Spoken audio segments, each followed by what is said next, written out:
내가 인간으로 태어나가지고 이 오관절 다 움직이고 이렇게 만들어 놓은 이유는 저 움직이라고 만드는 거잖아.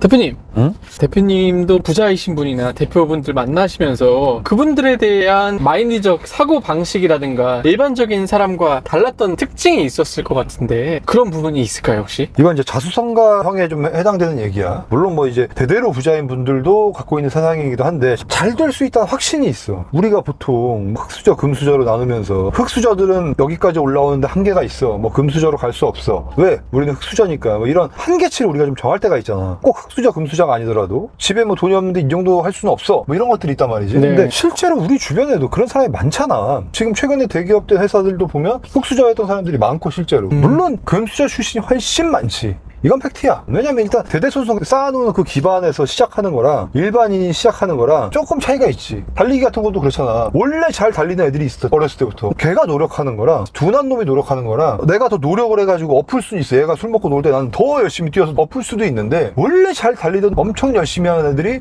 올림픽 가서 금메달을 따. 안타깝게도. 근데 이런 걸 제외하면 가능하다는 거죠. 어느 정도는 없는 게. 근데 그런 한계치에 대한 그런 리미티드가 자수성가로 부자가 된 사람들은 되게 저 멀리 있어. 할 수 있다는 그런 믿음을 가지고 있는 사람들이 많고 꼭 그런 믿음이 있다고 부자가 되는 건 아니겠지. 근데 부자인 자수성가들은 100% 그 믿음이 있어. 어떻게 하다 보니까 우연히 여기까지 왔어. 이건 아무도 없어. 다 뭔가 안 될 때 어려울 때 할 수 있다는 생각을 갖고 있단 말이지. 그런 거 보면 좀 차이가 있는 것 같더라고. 보통 요즘 사람들 같은 경우는 일반적으로 한계를 긋잖아요. 뭐 어떻게 뭐 집 사냐, 어떻게 우리가 그렇게 연봉 많이 버냐라고 하면서 예전에는 뭐 M4 세대라는 얘기도 많이 나오고 스스로 한계를 짓는 것들이 좀 많은 것 같아요. 그러니까 그런 어휘들이 되게 무서운 거야. M4 세대 뭐 이런 거. 네. 흑수저, 금수저, 헬조선 뭐 이런 것들. 정당성을 부여하잖아. 너만 그런 거 아니야? 다 그런 거야? M4 세대는 뭐야? 이것저것 다 포기한 세대라는 표현을 하는 거잖아. 그 이야기인 즉슨 너네 세대는 다 포기한 세대라는 합리성을 주는 거거든 이게. 옛날에도 그런 게 한창 유행할 때가 있었지. 뭐 강의 중에서도 뭐 가만히 있어도 괜찮다. 야 가만히 있으면 안 돼. 신이 우리를 가만히 있으라고 만들어 놓지 않았어. 그럼 내가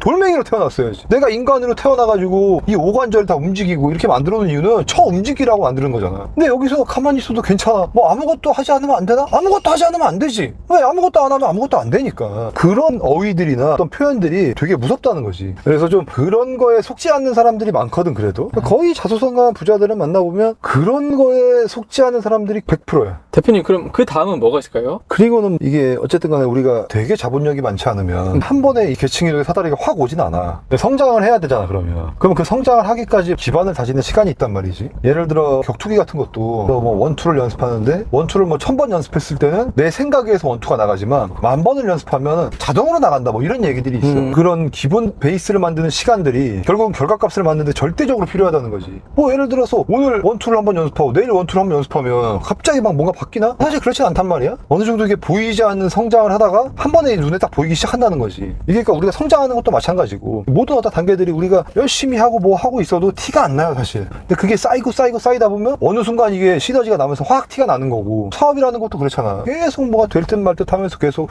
버티다 보면 어느 날 이게 좀 결과값이 크게 나오게 하면서 성장을 해나가는 거잖아. 우리가 만나는 모든 스타트업들이나 중견기업 대표들 막상 만나보면 지금도 되게 외줄타기를 하고 있어. 근데 그걸 당연시 생각한다는 거지. 왜냐하면 목표점이 정확하니까. 그렇지 않으신 분들은 거기서 많이 지치는 것 같아. 2번 하고 3번 하고 4번 했는데 맨날 똑같네. 내 삶은 크게 달라지지 않는 것 같고 이럴 거면 내가 그냥 뭐 안정적으로 사는 게 낫지 않을까? 여기서 좀 방향이 갈라지는 것 같더라고. 물론 인생에 한 번 사는 거잖아. 근데 여러 번 하는 얘기지만 안정적인 삶이 나한테 더 좋을 수도 있어. 그리고 큰 실패가 없는 게 오히려 내 인생을 끝까지 마무리하는 데 있어서 축복일 수도 있고. 이건 내가 이제 하는 도박이잖아. 내가 지금 갖고 있는 어떤 수익 구조를 가지고 큰 리스크 없이 여생을 좀 지낼 거냐, 아니면 내가 좀 올인을 해가지고 되든 안 되든 해볼 거냐. 근데 되든 안 되든 했으면 결과값이 나올 때까지는 계속 해줘야 되는데 참 이게 머리로는 알아도 사람이 왜 신이 그렇게 만들어놨는지 모르겠는데 참 그 꾸준히 지속한다는 게 어렵잖아. 그래서 그런 차이가 좀 있는 것 같아. 꾸준히 할 수 있냐 없냐. 혹자들은 이게 뭐 노력도 재능이다라고 이런 개같은 소리를 하는데 노력은 재능이 아니야. 우리 선택이지 그건. 이제는 노력하기 싫어서 노력도 재능이다라고 그런 얘기들이 많이 나왔죠. 진짜 개같은 소리 아니냐?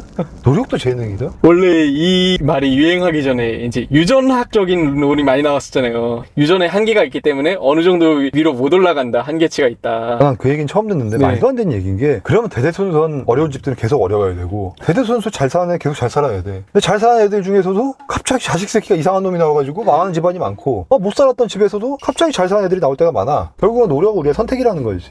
물론 그게 너무 어렵지. 그리고 어려운 얘기인데 이게 부자인 사람들을 만나보면 효율화를 되게 많이 따져. 비즈니스를 예로 들어보자고. 자, 내가 네. 카페를 하나 차렸다 치자. 그럼 내가 거기서 일을 하면 내가 인건비를 한 3,400을 아낄 수 있지. 내가 매니저 역할을 할 수 있으니까. 어떤 사람들은 나를 기꺼이 투입시켜서 매장에서 나가는 지출을 줄이려고 노력을 해. 1차원적이지. 어떤 사람들은 내가 가지 않고 돈을 한 500, 600 더 쓰더라도 안정적으로 사람을 놓고 내 시간을 갖기로 원해. 물론 이게 더 어렵지. 시스템을 잡아야 되고 사람이라는 게 뭐 월급 준다고 내 맘대로 되나? 뭔가 조건도 맞춰야 되고 조율도 해야 되고 계속 친화도 해야 되고 계속 이 어떤 커뮤니케이션에 문제가 생기잖아. 이거를 효율화시키고 어떤 시스템화하는 데 되게 집중을 해서 내가 가지 않아도 돌아가게끔 만드는 데 집중하는 사람들이 있어. 왜? 내가 여기서 나오는 이 급여의 액수보다 더 큰 일을 할 수 있는 사람이라고 생각을 하니까. 그러면 사업을 하면서 계속 효율화를 따지게 되는 거예요. 그래서 여러 개의 사업을 할 수 있는 거고. 뭐 모든 대형 프랜차이즈의 오너들이 다 가맹점에 들어가 있는 게 아니잖아. 그럼에도 불구하고 그 매장에 돌아갈 수 있는 이유는 뭐야? 그 사람이 시스템화를 고민했기 때문이거든. 그러니까 부자들은 보통 보면 이 효율화에 되게 혈안이 되어 있어. 그리고 정말 나밖에 할 수 없는 어떤 단계들이 오잖아. 그것만 내가 하는 거지.